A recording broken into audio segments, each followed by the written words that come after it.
All right, ladies and gentlemen, welcome back to Problem Solver Politics. I am your host, Cardinellis, with Cody the Oracle. Hey, everybody. And we are watching in real time something very similar to the late 1700s federalism.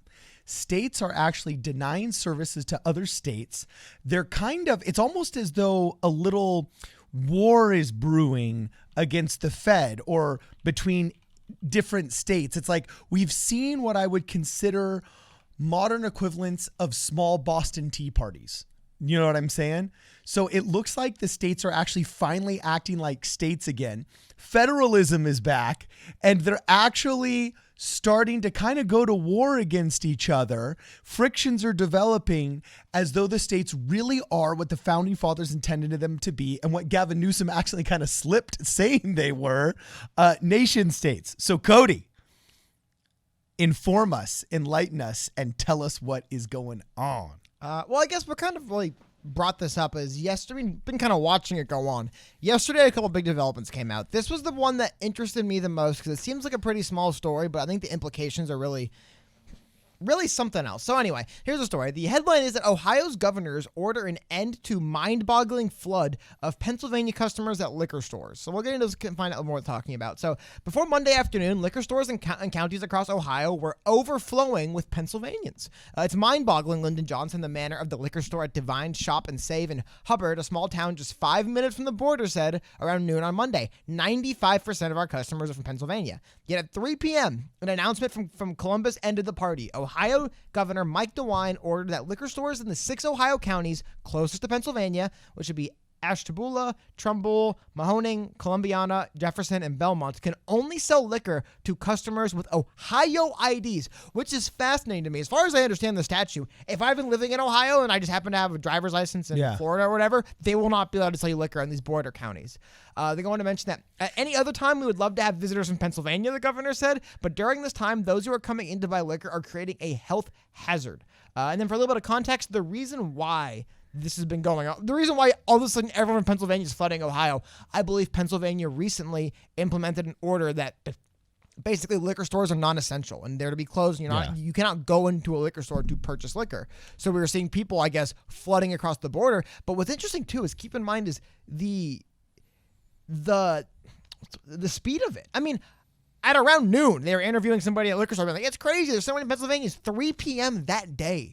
The governor comes out and says, enough's enough. If you're from Pennsylvania, we will deny you services for liquor in these counties. Yeah. And that's one of those things where, I think I brought it before, I kind of had this moment a few days ago. Someone was talking to me about moving to a different state. And I'm like, are you allowed to move to a different state right now? I mean, there is a lot of stuff we're seeing happen that's really not... Sorry about that. It's really not... what am I looking for here? It's really not... It's precedented, but it's not comforting. I have not heard of states denying services to other state residents like this recently. Have you?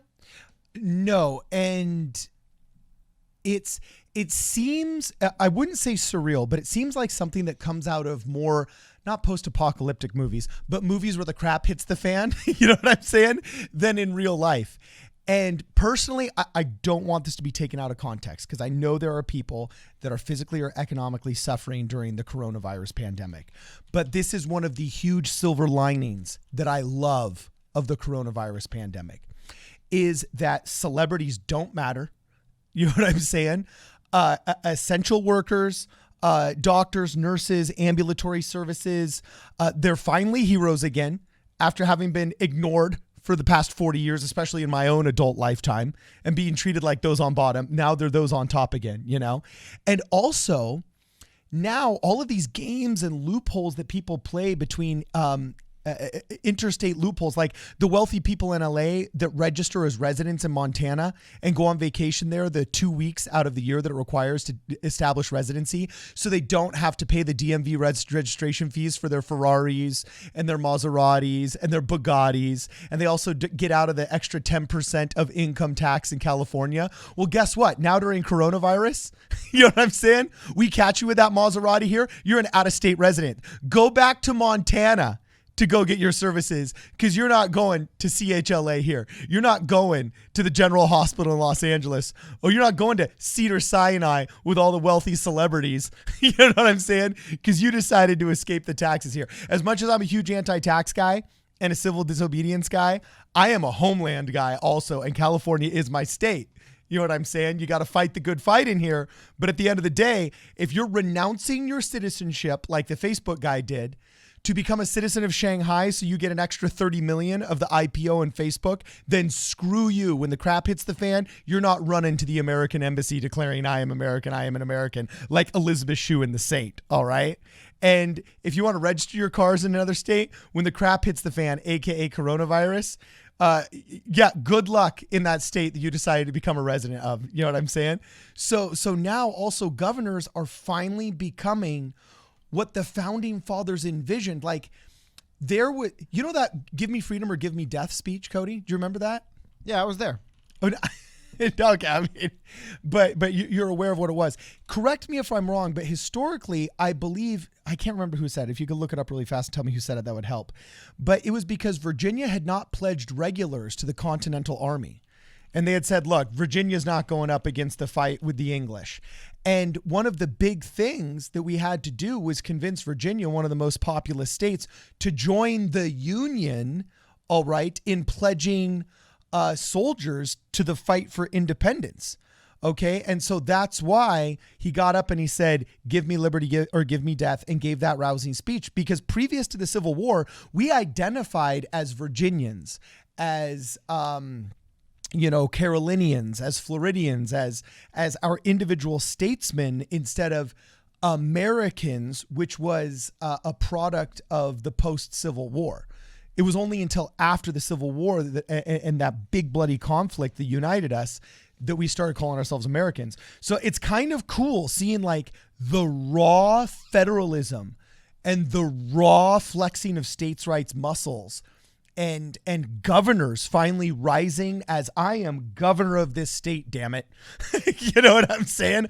I am Andrew Cuomo and I'm going to take care of New York.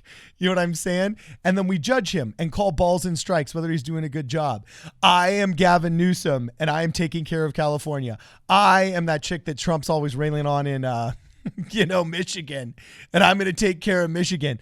Like, this is federalism, man. I'm digging it. I don't know. Am I interpreting this wrong? Well, I mean, there's some more stuff I want to get into, but okay. I mean, for the most part, yeah, we are seeing that. I think what I wanted to highlight, actually, really quickly, I just want to read this kind of funny quote, going back to the Ohio situation. This is a quote from Sean Kelly, the spokesman for Pennsylvania's liquor control. He said, "We understand the public wants to have access to wines and spirits during these unprecedented times, but we have a responsibility to mitigate community spread of the virus to every extent possible and make sure our employees and customers are as safe as they could be." Ohio people, whatever, man. You can go to Ohio and buy their liquor. I don't care. You just can't buy it here. That was interesting. But to your point, right? We're seeing states saying, like, you'll notice, I don't think Pennsylvania was saying Pennsylvania residents couldn't leave the state. Now they are saying this. They are saying that it is illegal to bring alcohol into Pennsylvania unless it's purchased at a licensed out-of-state winery or licensed out-of-state distillery or through a direct wine shipper or a direct malt or brewed beverage license. In other words, yeah, same thing you're seeing. States saying, hold on a minute. You can't just go there and bring their liquor back here. You're not allowed to do that. Now, you're not allowed to buy liquor here, but you also can't go there and bring it back, which is, I think, to your point, we're seeing these. I thought you were interesting. I'm looking at more as petty tyrants rising up across the entire. Check out, there's multiple states doing stuff like this. Dude, check out these driving. This is an article from New York Times highlighting various restrictions imposed in states during this. Check out what they're doing. And Delaware's not alone in doing this, by the way. Listen to this. In Delaware, first of all, anyone from out-of-state traveling into Delaware ordered mandatory 2-week self-quarantine, unless they are just transiting, which, okay, I'm very glad Delaware doesn't force me to remain in their state for 2 weeks when I'm passing through. But get this, too. Law enforcement officers are now authorized to stop any vehicle with out-of-state license plates to ask them about recent travel and inform them of the quarantine requirements, unless they are driving on the I-95, I-295, or the I-495. I'm assuming the I referencing there's something interstate, about this so that doesn't make big sense. Roads that travel throughout the state, they don't stop you here. But if I'm driving on a surface street in Delaware with California plates, they are authorized, probably encouraged, to pull me over, ask me where I've been, and let me know the guidelines on quarantining in the great state of Delaware. And again, Delaware is not alone in doing this. We have also seen we have seen, this is interesting too. So this District of Columbia is doing this. This is one of the other restrictions we've seen in driving. It's really fascinating to me. Okay. So not a state, but DC is not alone doing this either. A stay-at-home order is issued for all but essential activities in effect. That's kind of normal. Check this out. Travel is allowed for non-residents to return to their homes outside of Washington, D.C. Get the hell out, what they're saying. You cannot leave wherever you're temporarily residing, and if you do, get the hell out. Get out of our state. Yeah. I mean, and we're seeing multiple states come across this. The other thing we're seeing is like Florida. We're done with this because there's 50 of these. We won't go through every state. But I just wanted to cover the three main things we're seeing governors decide with travel. One, we are seeing governors give their law enforcement the right to basically stop and harass anybody on the roads and say, what the hell are you doing in the state if you're not from here? Yeah. A. B, we're seeing various states say, if you don't live in our state, trust me, we will let you drive out. Aside from that, nobody's on the roads. And we're also seeing this. The governor of Florida, and this has been going on for a few weeks now, requiring most individuals who enter Florida from states with substantial community spread, so New York, New Jersey, Connecticut, I believe California is also on that list, to be self-quarantined or self-isolate. So what we're seeing is some states being more picky. Delaware just said, if you're not from Delaware, dude, you got to quarantine. But we're seeing Florida is actively discriminating against residents of individual states, and they're not alone. I mean, we've seen multiple governors put in place policies that is literal active discrimination against non-state residents. It's saying if you come into our state from not a resident from ours, you can't buy alcohol here anymore, right? In Ohio. But we're also seeing you aren't allowed to stay here. You have to, if you're going to come into our state, 14 days quarantine, mandatory, or else we won't let you stay. Yeah. You're only allowed to pass through. We're seeing states come across more and more of this. And this leads me to the last thing I want to talk about now. Okay. And this is something we saw. I'm waiting for more info to come out today. But we saw this happen yesterday, and it goes to what we've been speaking to. Yesterday, U.S. governors on both coasts announced multi-state pacts to begin easing coronavirus orders. Now, what that actually means is we saw on the West Coast, I believe they're calling it the Western States Pact, California, Oregon, and Washington, which for those of you who are, it is literally the entire West Coast from the bottom to the top has formed one pact, the Western States Pact. And we've also seen, I believe, seven northeastern states, New York, New Jersey, I can't remember all of them. I think it was Pennsylvania. I want to say Delaware as well. Anyway, similar thing. Both of these individual coasts, we're seeing coalitions of states forming where the governors have signed deals saying we are going to handle our own reopenings of the lockdowns in our regions. Yeah. We're going to have open communication, we'll have open travel, but through our regions, through our states, through this Western States Pact. Because I got a good relationship with that other governor. You know what I'm saying? Well, it's more a regional play. It's more the idea that, look, we need to make sure, and also to get into the language, some very fascinating language in the Western States Pact. I believe they literally say one of their key goals is that our residents' health comes first, as in the health of the, they mentioned specifically, the health of the West Coast is important to the health of the nation. Therefore, it is a priority. That's how these three governors are phrasing it. And we're seeing on the East Coast, same thing. Cuomo coming together with other governors out there and saying, look, guys, we have to handle this internally. And that just leads me to one last thing I want to touch on. We'll get into some more discussion on this. All of this has led to Donald Trump basically telling anybody who will listen that he has absolute total authority to lift shutdowns and stuff. And remember, it's one thing to say this. This isn't happening in a vacuum. This is happening in states across the country. This is happening as federalism is rising again. The president of the United States is coming out to reaffirm his authority over the states as they're looking at him and saying, we are building our own regional coalitions. We'll handle it ourselves. I mean, it's worth noting, we were talking earlier about the ventilators. The California National Guard shipped 100 ventilators across the country. That wasn't the federal government doing this. It was California ordering this. I mean, we're seeing already these lines kind of being drawn, and it's really fascinating to see. I mean, it might seem kind of goofy. Oh, they temporarily banned alcohol in Pennsylvania, so you got to go to Ohio. Okay, but then you get into, so maybe if you are in a state of this country, you're not allowed to stay. Okay, then it gets into, hey, maybe certain regions of states will band together and decide how they're going to handle this. Federal government be damned. And now we're seeing the federal government say it doesn't work that way. I have supreme authority of the country. Very, very, very fascinating stuff going on. Okay, so I'm actually going to send you an article from the Wall Street Journal. I don't know if you remember this, but it was I can't remember if it was 2016 during the election of Donald Trump. This story came back, but it was during a lot of the controversies of the Obama administration. There was a Russian social scientist who I think, talked to some American scientists, and it actually developed a theory in which he thought that America would disintegrate into 5 different regional states that were reflective of the 5 cultures that he had identified. And I believe you're referring to the balkanization of the United States. yeah, like it, Hey, ask people what happened over there. Ask them how they liked the Balkans. No, I'm not saying it would be when the ethnic cleansing started. Ask them how that went. No, Cody, I'm not saying it would be imposed by a large collectivist authority, but they would actually unify against the large federal government and secede.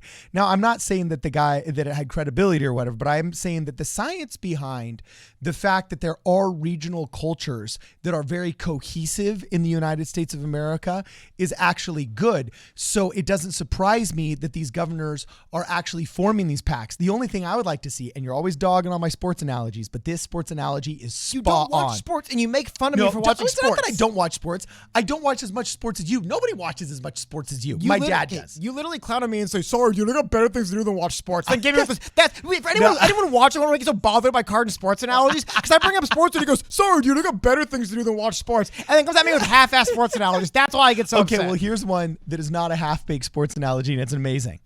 I think these regional pacts that these states carry should have names similar to the athletic conferences in the NCAA. We got the Pac, we got the WAC, we got the SEC. So the Pac 3. Yeah, so I'm Maybe the thinking Pac like, 3. you know, And then what's the AC? I guess you know what? Honestly, the ACC and the 7 states in the Northeast. That's actually a pretty decent one. you know what I'm But, saying? So well, it's like more of a the bureaucratic ACC one. 7, or else what would we be? The Pacific. We'd be the Pac 3. Yeah, the Pac stands for Pacific. So The Pac 10 was 10 schools in the Pacific Continent, so we'd be the Pac 3. okay, so we could be the Pac 3, you know, and then the Pac 3 is going to team up with the what would Florida be in? Florida would be, it depends, but there's Florida schools that are in the SEC. I think there might even be a Florida school in the ACC because it's just Atlantic Coast, right? Okay. There is literally hundreds and hundreds of colleges that play at the FCS level. Yeah. You get all. So that was all an kinds of epic schools. sports analogy, is what Cody meant to say. Scale of 1 to 10, at least a 9. Yeah. Oh, also, you know what's interesting too? So we would have to deal with the Mountain West Conference. That would be immediately to our east. But I mean, I think that's an interesting way, kind of interesting way of phrasing it though. So like, because to your point, you made a good point there. The fact that America is already and has been a series of kind of semi-cohesive regions. Yeah. I mean, we were talking about this in the stream. The Civil War was, in many respects, a regional war. It was the North versus the South. Yeah. The Northern way of life prevailing over the Southern way of life is what happened. What's different here, though, is the federal government's much different role than it had then. I mean, I don't think we're going to see states seceding. That being said, California has been talking about seceding for a while. I mean, we made a video a little while ago about the Cal exit movement trying to partner up with the Islamic Republic of Iran. Yeah. However that's going. But we are seeing, and I think this is my only takeaway from this.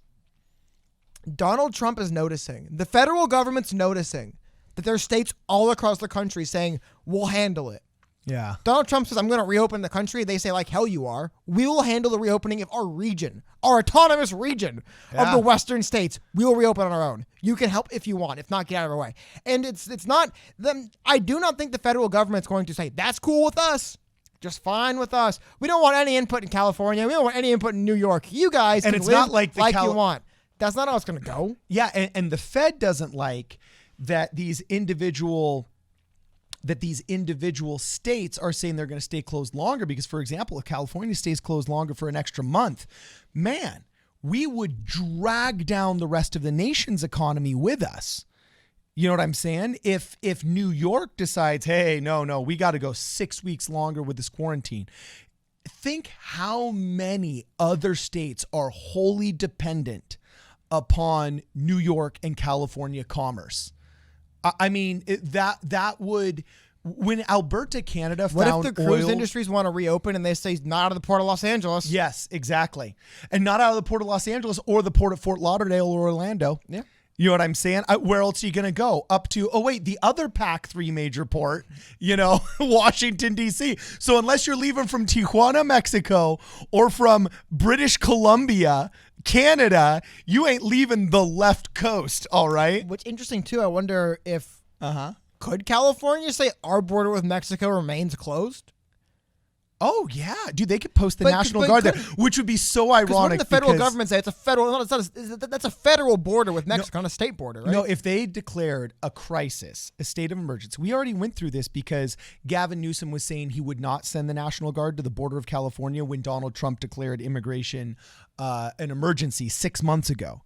Okay, we already had this argument about the Posse Comitatus Act, what governors are allowed to do with the National Guard, so on and so forth. And Gavin Newsom could straight up say, I'm sealing the border of California. He could do it anywhere. Now, the Congress could come after him with the rubber clauses in the Commerce Clause. It would immediately go to the courts. But dude, Donald Trump's already lived that. Every single one of his memorandums was tied up in court for 2 years. So Gavin Newsom effectively, it's just like a copyright What if the strike state on of YouTube. California stops recognizing federal law?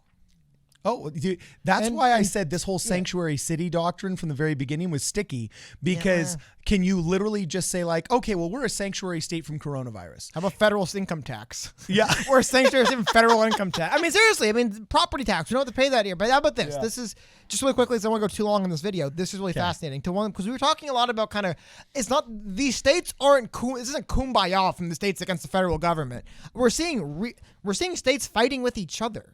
We're seeing states outbidding each other. Like, it isn't like every state's united against the government. And I think it's one of the reasons why I was so fascinated seeing what's going on in both the East and West Coast right now is we're seeing regional like coalitions emerge. Like, I have to imagine part of that Western States Pact is not bidding against each other and using their combined power to bid against other states. Yeah. I have to imagine. I don't think Washington, Oregon, and California get in a pact to outbid each other. I think they do it so they can make big time orders. They can go to people and say, we're ordering for 3 states right now with all of this money. You can transit it through all 3 of these states. We have how many places to ship things by boat do you have if you own the entire Western coast? Yeah. And I'm just saying, that's the other shoe I'm waiting to drop that kind of worries me. What happens when the Western States Pact is able to outbid the East Coast 7 on the next big shipment of PPE? Yeah. What happens then? Or what if Or our what happens if celebrities it's coming from China and they say, you know what, dude, just drop it off in LA. Why bother why bother doing what you have to do to get to New York? You're coming across the Pacific, just drop it off in Los Angeles. Yeah. We'll take care of it. Yeah, what people forget is that we are the size. We are an entire Roughly the size coast-to-coast of Japan. continent. Or Japan. California is roughly. Yeah, you can put Italy on the map of the United States of America, and it barely spans 2.5 states. It's like part of Texas. Yeah, so what Europe is already doing, we could easily do. The French are stopping shipments going to Italy from Great Britain, seizing the PPE and the supplies inside, saying, hey, if you travel through France, it's ours. You know what I'm saying? We need this, all right? There's nothing stopping Arizona from seizing shipments going between California and Utah. There's nothing stopping California from seizing shipments for every ship that comes into the harbor of San Pedro, every ship that comes in the harbor in San Francisco, even though that's not a big shipping port. But, I mean, compared to San Pedro, you know, there's nowhere to go. Because even if you go around the tip of Baja California, guess what? You're still south of California.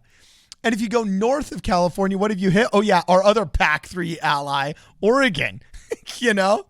And Oregon's not going to do anything. You know, so Well, that's not counting the fact that, I mean, you got to go black market and start smuggling. but it's also not counting the fact that just roads, dude. Is Interstate 5 an important road? Does a lot of stuff go on Interstate 5? Yeah, well, that's all in the Western States Pact now. Yeah. I mean, I want to be clear. We're a little bit late, so I'm sure most people who watch the video don't make it this far, but I want to be clear. The Western States Pact, all we've heard him announce officially now, same with going on in the East Coast, it's just, hey, we're going to share information, we're going to share techniques, we're going to try to work together to have like one message in our region. It's not, no one's talking about breaking away from the government, but they're posturing. It's starting. And again, I do not think that Donald Trump would be making these comments in a vacuum if he didn't look around and say, oh my God, what's going on? Yeah. Well, and the truth is, it's just like when concerning the Second Amendment, registration always leads to confiscation.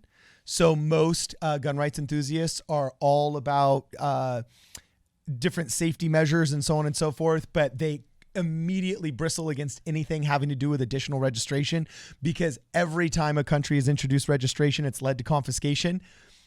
Even though there's nothing official going on, unification has always led to like secession and war from a federal entity in North America. I mean, whether it was Texas fighting inclusion in the Union, whether it was the Russians in Northern California before we were even a territory of the United States, whether it was the French down in Louisiana rebelling against inclusion until finally Napoleon sold them off. Like there's always overtures to war that happen before war actually happens. There's always overtures to secession that you hear before secession actually happens. And this could be one of them. This could be could be the groundwork for an issue we have in 45 years, right? Yeah, exactly. Where this was rocky, but we get through it, but then something else happens and we're like, hey, remember when we... Yeah. Because, I will say one thing, too. Living in California, no flame on New York, but California, for its size and proximity, I remember one of the first people was the first person to die of coronavirus in the United States was a Wuhan resident traveling to, I believe, Washington, and he passed away. He didn't die. He was the first person who had coronavirus. I think he was actually cured and they let him out. But still, he came from Wuhan, China.